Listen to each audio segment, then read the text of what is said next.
दोस्तों आज के इस वीडियो लेक्चर में हम लोग लिटरेचर के नए chapter diary of Anna Frank को पढ़ेंगे। एना फ्रैंक जो एक लड़की है जिसे ये महसूस होता रहता है कि कहने को तो उसके आसपास कई सारे दोस्त हैं लेकिन उसका कोई भी रियल फ्रेंड नहीं है जिससे वो अपनी बातें शेयर कर सके, इसलिए वो डिसाइड करती है कि वो एक डायरी लिखेगी, यानी डायरी को अपना बेस्ट फ्रेंड बनाएगी। इस चैप्टर में हम लोग जानेंगे कि एना फ्रैंक ने अपनी डायरी में क्या क्या लिखा और हम ये भी जानेंगे कि आखिर जब क्लास में बच्चे बात करते हैं तो आखिर बच्चों की साइकोलॉजी क्या होती है जिसे शायद टीचर समझ नहीं पाते हैं। चलिए दोस्तों चैप्टर की ओर आगे चलते हैं। Writing in a diary is a really strange experience for someone like me. Writing in a diary यानी डायरी में लिखना इज अ रियली वास्तव में स्ट्रेंज। स्ट्रेंज का मतलब आपका होता है अजीब और आपका एक्सपीरियंस का मतलब होता है अनुभव। For someone like me, someone like me का मतलब है मेरे जैसा कोई, इस चीज का ध्यान रखिएगा।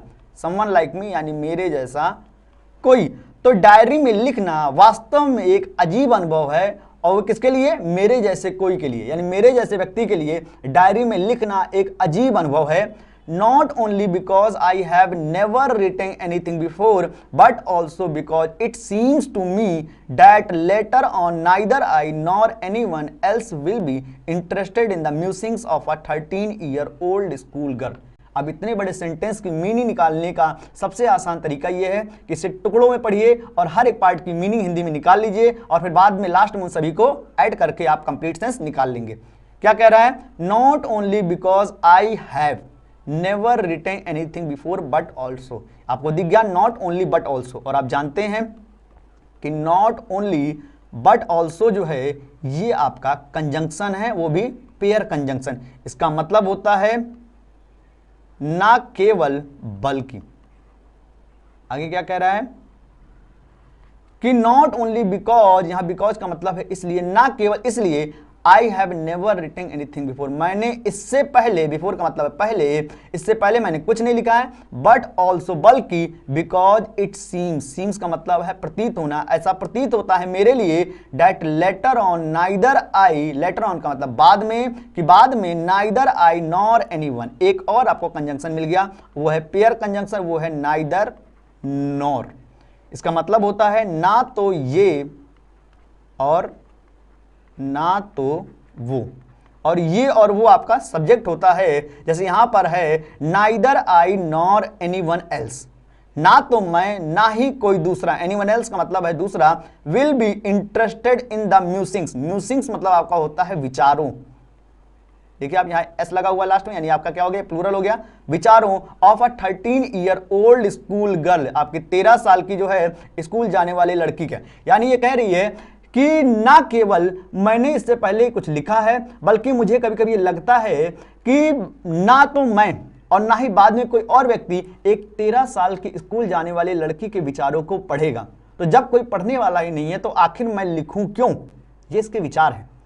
अब ये आगे बताएगी कि डायरी क्यों लिखना चाहिए इसको। Oh well it doesn't matter, matter का मतलब मायने रखना। कहती ठीक है ये मायने नहीं रखता है। I feel like writing, feel, feel का मतलब होता है महसूस, वो भी कैसा महसूस? अच्छा महसूस करना। आई फील लाइक राइटिंग, मुझे लिखने में अच्छा महसूस होता है। And I have an even greater need to get all kinds of things off my chest. क्या कह रहा है? ग्रेटर नीड, ग्रेटर नीड का मतलब है ज्यादा जरूरत, ग्रेटर नीड का मतलब है ज्यादा जरूरत, ठीक है। एंड गेट ऑफ, ये लिखा हुआ गेट ऑफ, गेट ऑफ का मतलब होता है उतारना या हटाना। तो कह रही है कि I have an even greater need, यानी मुझे ज्यादा जरूरत है to get all kinds of things off my chest, कि मैं अपने सीने से सभी प्रकार की, काइंड का मतलब प्रकार, सभी प्रकार की चीजों, सभी प्रकार की चीजों को उतार दूं। और सभी प्रकार की चीजें का मतलब है कि जो भी बातें मेरे पास हैं उनको कहीं ना कहीं मैं लिख दूं, ठीक है। आगे क्या कह रहा है? Paper has more patience than people, बहुत बेहतरीन लाइन है ये, ध्यान रखिएगा। ये paper has more patience than people, आपसे इस पे आर्टिकल लिखाया जा सकता है या एग्जाम में सीधे लॉन्ग क्वेश्चन इस पे पूछा जा सकता है। पेशेंस मतलब आपका होता है धैर्य, पेशेंस मतलब होता है आपका धैर्य, और पेपर मतलब है कागज, पीपल मतलब है लोग। पेपर हैज मोर पेशेंस यानी आपका कागज में ज्यादा धैर्य होता है। देन, देन का यूज हम करते तुलना के लिए, यानी लोगों की तुलना में पेपर में ज्यादा धैर्य होता है। और ध्यान रखिए ये लिखा हुआ है सिंगल इन्वर्टेड कॉमा में, यानी ये एना फ्रैंक कह रही है I thought of this thing on one of those days when I was feeling a little depressed. क्या करिए? I thought of this saying. saying का मतलब होता है कहावत. मैं जो है सोच रही थी ऐसी. दिस saying का मतलब है इस कहावत के बारे में. One of those days यानी उन दिनों में से एक दिनों में when I was feeling a little depressed. depressed का मतलब होता है उदास. जब मैं फीलिंग का मतलब महसूस कर रही थी आ लिटिल. देखिए आ लिटिल का मतलब क्या होता है? थोड़ा. जब मैं थोड़ा उदास महसूस कर रही थी. And was sitting at home with my chin in my hand board and listless. क्या कह रहा है कि वॉज सिटिंग एट होम और बैठी हुई थी अपने घर पर with my chin in my hand. चिन का मतलब होता है ठुड्डी. ये जो ठुड्डी होती है इसे बोलते हैं चिन. और कह रही है कि मैंने अपनी ठुड्डी को अपने हाथों में ऐसे पकड़ रखा था. बोर्ड और आपका क्या है? बोर हो रही थी. And listless. लिस्टलेस का मतलब होता है आपका निर्जीव. यानी ऐसा लग रहा था कि मेरे शरीर में प्राण ही नहीं बचे हैं. वॉन्डरिंग वेदर टू स्टे और गो आउट. वॉन्डरिंग यानी आपका आश्चर्यजनक यानी आश्चर्यचकित होना. वेदर टू स्टे इन और गो आउट. देखिए यहां पर भी फिर आपका जो है यूज हुआ है क्या? वेदर और. ठीक है, ये भी ध्यान रखिएगा. क्या कह रहा है कि whether to stay in. Stay in का मतलब अंदर रुकना. गो आउट यानी बाहर जाना. यानी मैं एक दिन बैठ करके जब काफी ज्यादा डिप्रेस थी और मैं ये सोच रही थी कागज में इंसानों से ज्यादा धैर्य होता है, उस समय मैं ये डिसाइड ही नहीं कर पा रही थी कि मैं घर के अंदर रुकूं या घर के बाहर जाऊं. ऐसा होता है दोस्तों जब आप परेशान होते हैं और आप ये सोच रहे होते हैं कि मैं घर के अंदर जाऊं या बाहर जाऊं, तो आपके अंदर से ऑटोमेटिक कुछ फिलोसफिकल बातें बाहर आ जाती हैं. आगे क्या कह रहा है? I finally stayed where I was brooding. देखिए ब्रूडिंग का मतलब होता है चिंता करना. आखिरकार मैं स्टे मतलब होता है रुकना. मैं रुकी रहे वेयर यानी जहां पर I was brooding जहां पर मैं चिंता कर रही थी. यानी मैंने बाहर जाना सिलेक्ट नहीं किया. मैंने सोचा मैं अंदर ही रहूंगी. यस पेपर डज है मोर पेशेंस. क्या कह रही है? हाँ पेपर के पास जो है मोर पेशेंस ज्यादा धैर्य होता है. आखिरकार इसने डिसाइड कर लिया. And since I am not planning to let anyone else read this stiff-backed notebook grandly referred to as a diary. क्या कह रहा है? यानी since I am not planning, मैं जो है प्लान नहीं बना रही थी to let anyone else कि कोई भी read पढ़े this stiff-backed notebook यानी आपकी जो नोटबुक है जो stiff-back यानी आपकी जिल्ददार जो आपकी जो है जिल्ददार जो नोटबुक है grandly referred. grandly मतलब आपका होता है भव्य रूप से. ठीक है, यानी खूबसूरत तरीके से रिफर टू एज जिसे आपका जो है रिफर टू एज यानी बताया जाता है अ डायरी. यानी वो किताब यानी वो नोटबुक जिसे ये सामान्य मानती है उसको बड़े भव्यता के साथ हम लोग क्या कहते हैं? डायरी. लेकिन ये डायरी को एक सामान्य से नोटबुक ही मानती है. Unless I should ever find a real friend. Unless का मतलब होता है जब तक नहीं. ये भी आपका कंजंक्शन है और ये निगेटिव कंजंक्शन, ये ध्यान रखिएगा. Unless I should ever find a real friend. जब तक मैं एक वास्तविक दोस्त को ढूंढ नहीं लेती हूं. It probably want make a bit of difference. A bit of difference का मतलब होता है थोड़ा सा भी परिवर्तन. यानी इससे प्रोबेबली शायद वॉन्ट यानी will not make a bit of difference इससे थोड़ा सा भी परिवर्तन नहीं होगा. यानी ये कह रही है कि जब तक मैं वास्तविक फ्रेंड को नहीं ढूंढ लूंगी तब तक डायरी लिखने से बहुत ज्यादा परिवर्तन नहीं होगा. चलिए दोस्तों आगे चलते हैं.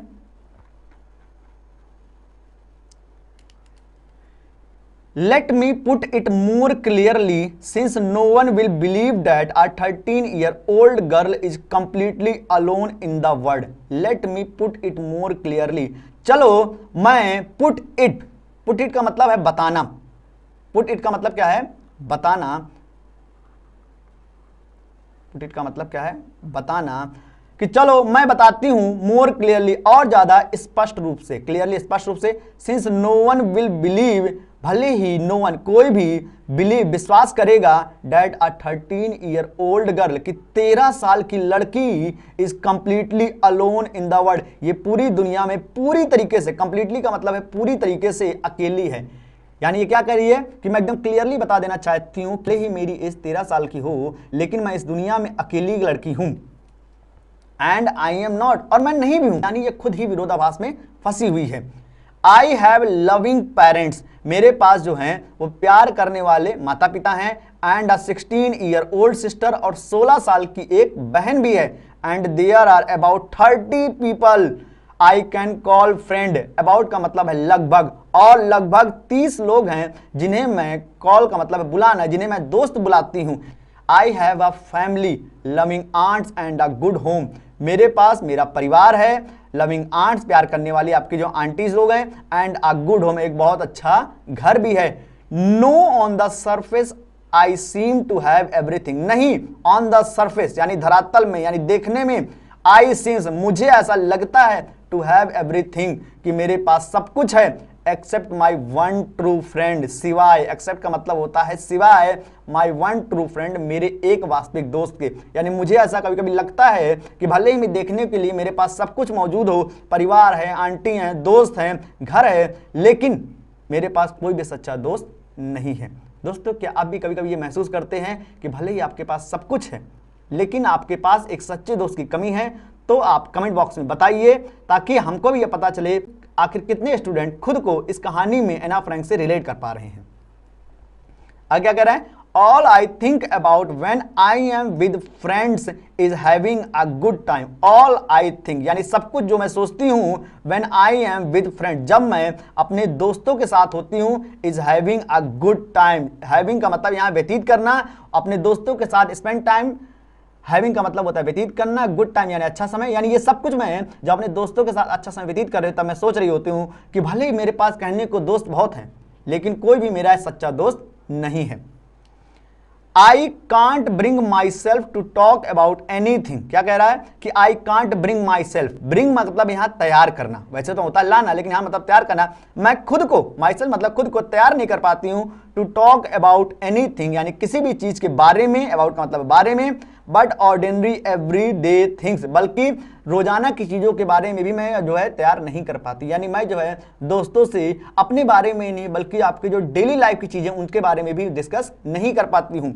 We don't seem to be able to get any closer, और वी डोंट सीम हमें ऐसा सी मतलब महसूस होता है, और नॉट है तो नहीं, हमें ऐसा नहीं महसूस होता है, to able to get any closer कि सक्षम हो पाऊंगे किसी के और ज्यादा करीब, क्लोजर का मतलब करीब जाने में, एंड दैट्स द प्रॉब्लम और यही तो समस्या है। यानी एना फ्रैंक को लगता ही नहीं है कि कभी भी ये जिंदगी में किसी के और ज्यादा करीब जा पाएगी। May be it's my fault, may be यानी हो सकता है, मे बी का मतलब क्या है? हो सकता है।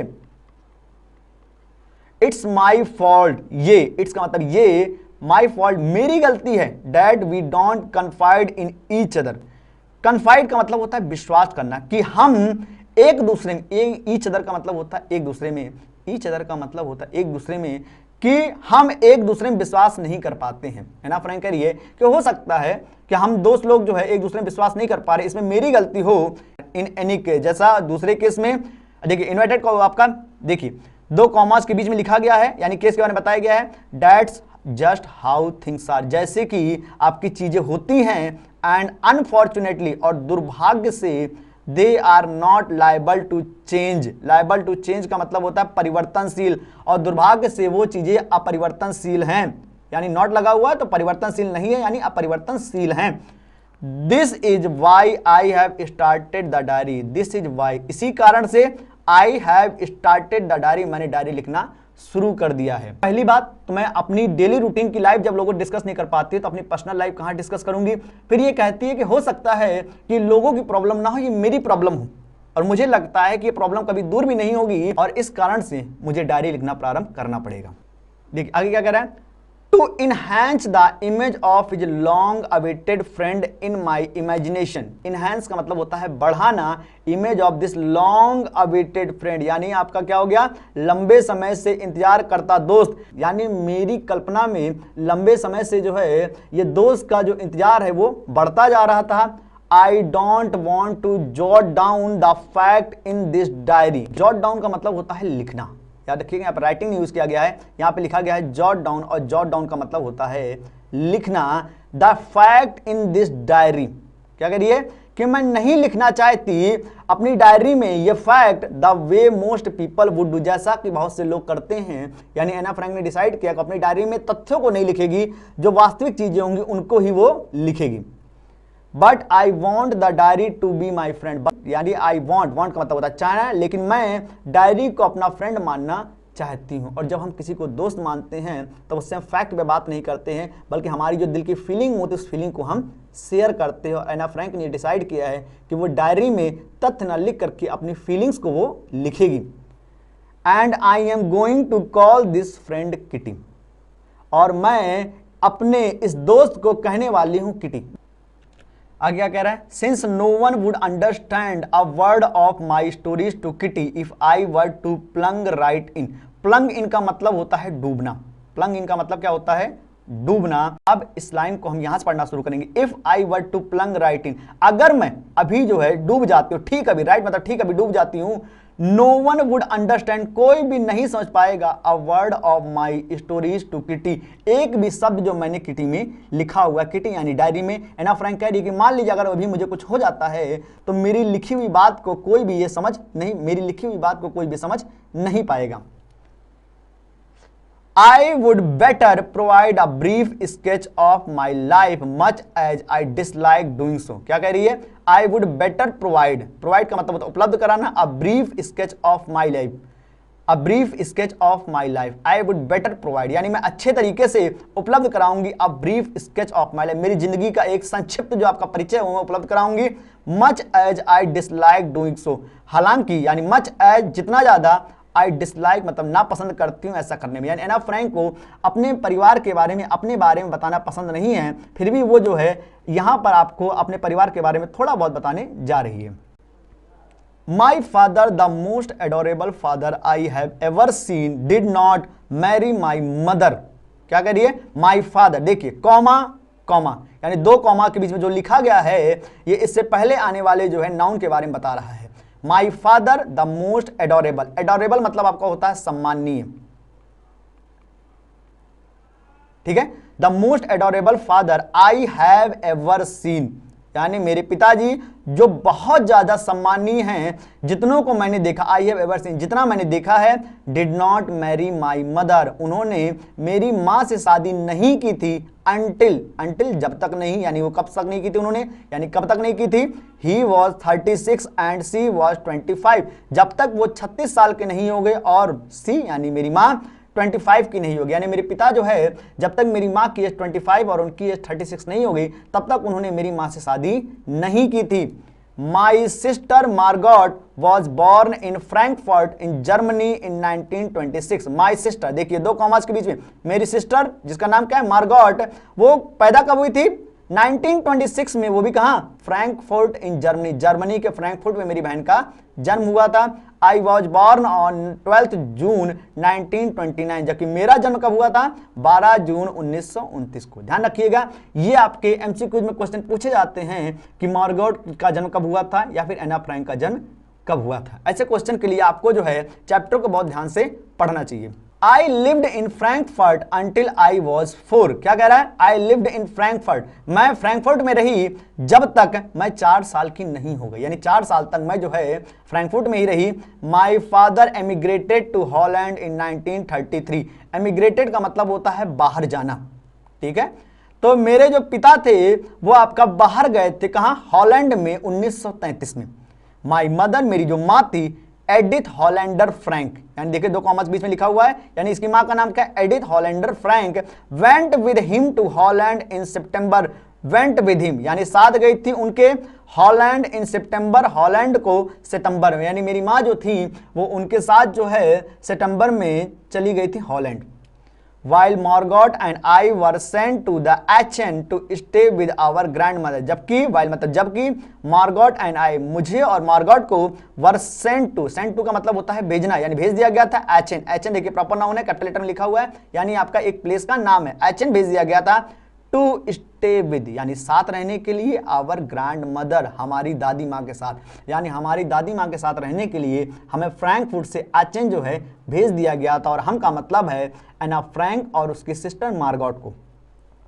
मार्गॉट went to Holland in December, Margot went to Holland in December, Margot जो है वो दिसंबर में हॉलैंड चली गई थी। ध्यान रखिएगा कि माँ गई हुई सितंबर में और दिसंबर में मार्गॉट चली गई है। And I followed in February, followed का मतलब होता है आपका अनुसरण करना, यानी आपका मैं भी अनुसरण करते करते अपनी बहन का फरवरी में हॉलैंड पहुंच गई थी। when I was plunked down on the table as a birthday present for Margot। Planck down का मतलब होता है गिराना, यानी when I was plunked down, जब मुझे गिराया गया था on the table, टेबल पर as a birthday present for Margot, मार्गॉट के बर्थडे गिफ्ट के रूप में मुझे टेबल में गिरा दिया गया था। यानी आपका मार्गॉट ने अपने गिफ्ट के रूप में क्या मांगा था, मुझे मांगा था, यानी मैं वहां पर पहुंच गई थी। आगे क्या कह रहा है,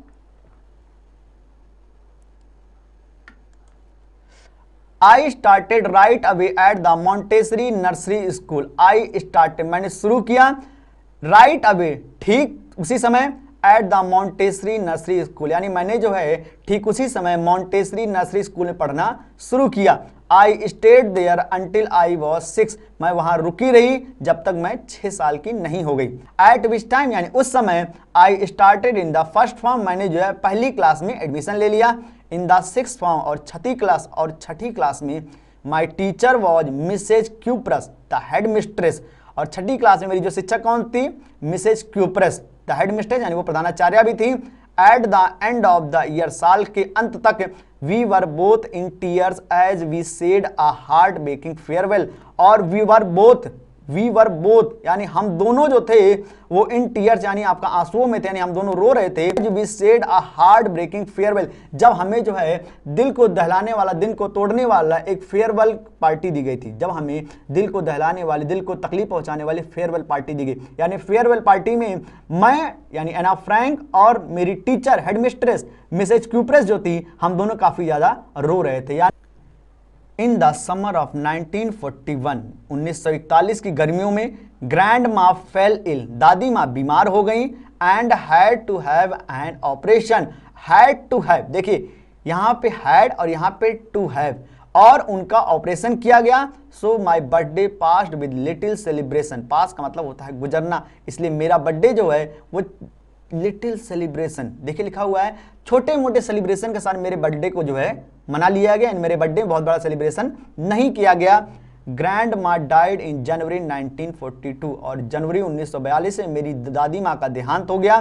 no one knows how often I think of her, no one knows, कोई नहीं ये जानता, हाउ ऑफन कि कितना मैं उन्हें अक्सर याद करती हूँ, एंड स्टिल लव हर, और अभी भी उनसे प्यार करती थी। This birthday celebration in 1942 was intended to make up for the other, और 1942 का ये जो बर्थडे सेलिब्रेशन था वो इंटेंडेड मतलब होता है एक तरीके से नियम था, to make up for the other, ताकि दूसरे लोगों को जो है तैयार किया जा सके। And grandma's candle was lit along with the rest, along with का मतलब होता है साथ साथ, और दादी माँ की जो रोशनी थी कैंडल रूपी, वो आपका जो समय तक शांत हो गए थे। यानी मेरे जो है 1942 के बर्थडे सेलिब्रेशन के साथ जैसे मैंने मोमबत्ती को बुझाया, वैसे ही मुझे महसूस हुआ कि जैसे दादी माँ की जो है रोशनी, जो प्यार, जो लगाव मेरे अंदर जल रहा था, वो भी समाप्त हो गया।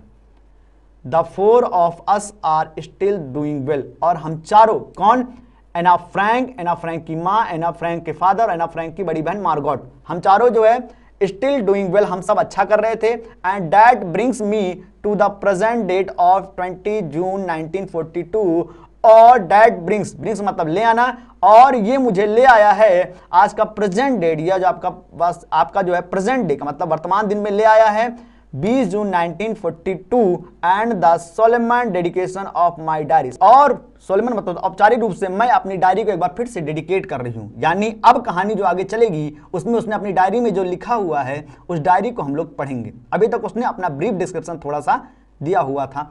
तो दोस्तों उम्मीद करते हैं आपको ये पार्ट समझ में आया होगा। इस पार्ट में हमने जाना कि एना फ्रैंक ने डायरी लिखना क्यों शुरू किया, आखिर क्या जरूरत पड़ गई कि उसने डायरी लिखना शुरू किया। फिर हमने एना फ्रैंक की फैमिली के बारे में जाना। अगले पार्ट में हम लोग प्रेजेंट डे यानी आपका 20 जून 1942 के समय क्या घटनाएं हुई थी, इसके बारे में जो डायरी में लिखा गया है वो हम पढ़ेंगे।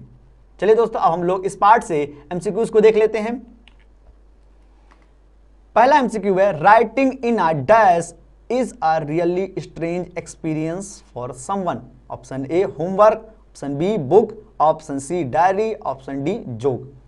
सेकेंड है, who is Anne's long awaiting friend. Option A her dog, option B her parrot, option C her book, option D her diary. Third आपका क्वेश्चन है, how does she want to begin her diary? Option A है by giving an introduction about her, option B by writing her name, option C by writing about her hobby, and option D none of the above. And fourth है, in which city were Anna and her sister sent to live with her grandparents? Option A Munich, option B Berlin, option C Paris, and option D Aachen. तो दोस्तों ये आपके कुछ MCQs के type थे। इनके जो भी आंसर है उनको आप कमेंट बॉक्स में बताना बिल्कुल ना भूलिए। और अगर इनके आंसर ढूंढने में आपको प्रॉब्लम हो रही है, इसका मतलब है कि आपको एक बार फिर से जाकर के वीडियो को ध्यान से देखना है और चैप्टर को ध्यान से पढ़ना है। तो चलिए दोस्तों, अब हम लोग देखते हैं इस पार्ट से कौन कौन से शॉर्ट क्वेश्चन बन सकते हैं। देखिए पहला शॉर्ट क्वेश्चन है, do you believe the paper has more patience than people? और फिर आगे है व्हाई। सेकेंड क्वेश्चन है, why did Anna think she could confide more in her diary than in people? And third है, write down the brief family detail of Anna Frank. दोस्तों ये तीनों question आपके लिए एग्जाम पॉइंट ऑफ व्यू से बहुत ज्यादा इंपॉर्टेंट हैं, इसलिए इन क्वेश्चन को लिखना बिल्कुल ना भूलिएगा अपनी नोटबुक में। और दोस्तों अगर हमारा ये प्रयास आपको पसंद आ रहा है तो वीडियो को लाइक करना बिल्कुल ना भूलिएगा और दोस्तों की मदद हो सके इसलिए इस वीडियो को शेयर करिएगा। और अगर आप चैनल पर नए हैं तो चैनल को सब्सक्राइब करना बिल्कुल ना भूलिएगा। डीशाला क्लासेज आपको इंस्टाग्राम और फेसबुक पर भी मिल जाएगा, इसका लिंक आपको डिस्क्रिप्शन में दिया हुआ है। धन्यवाद।